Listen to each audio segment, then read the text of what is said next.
मंडळी, तयार व्हा, कारण आता खरी गोष्ट समोर येणार आहे.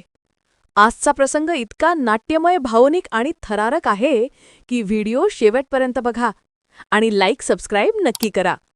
चला तर सुरू करूया आजचा धडाकेबाज भाग.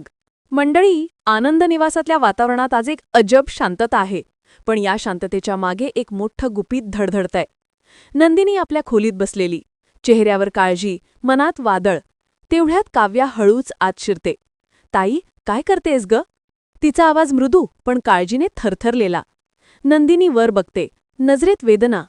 काही नाही काव्या, पण आज जीवा ऑफिसला जाताना दिसला ना, त्यांच्या चेहऱ्यावरचं दुःख माझ्या मनाला टोचून गेलंय. ते खूप त्रासलेत. काव्या तिच्या जवळ बसते. ताई, एवढा आवरून तू कुठे निघालेली आहेस? आणि इथेच नंदिनीचा निश्चय ज्वालासारखा बाहेर पडतो. काय आहे ना काव्या, जीवाने आजींचा दागिना विकलाय आणि त्यांना ते करताना किती वेदना झाल्या हे फक्त मलाच माहीत आहे. म्हणूनच मी तो दागिना परत आणायला जाते आहे. जरी काहीही झालं तरी तो दागिना मी परत घेऊनच येणार आहे. काव्याच्या डोळ्यात काळजी दाटते. ताई, तू एकटीच? मी येऊ का तुझ्याबरोबर? नंदिनी तिचा हात धरते. नाही बाळा, तुझ्या परीक्षा जवळ आहेत, तू अभ्यास कर. मी आधी आनंद निवासला जाणार, मग ज्वेलर्सकडे. काय मिळतं ते बघते.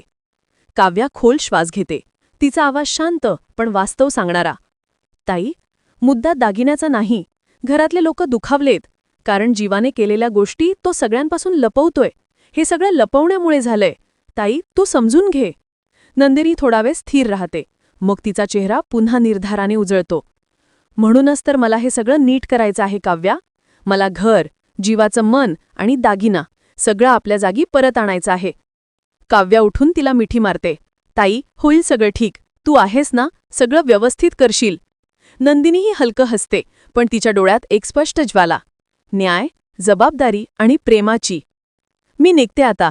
आज काहीतरी बदलणार आहे. आणि मंडळी, इथेच संपत नाही. अजून मोठा ट्विस्ट पुढे आहे. नंदिनीला दागिना परत मिळेल का? ती आनंद निवासमध्ये कोणाला भेटणार आहे? आणि सर्वात महत्त्वाचं, जीवाच्या मनातल्या वेदनीला ती खरंच आराम देऊ शकेल का? पुढचा भाग नक्की बघा. लाईक करा, शेअर करा आणि सबस्क्राईब करा. तुमचं काय मत आहे? कॉमेंट करा. ज्याची कॉमेंट सर्वात दमदार असेल त्याचं नाव उद्याच्या व्हिडिओमध्ये शाउटआउटसह घे.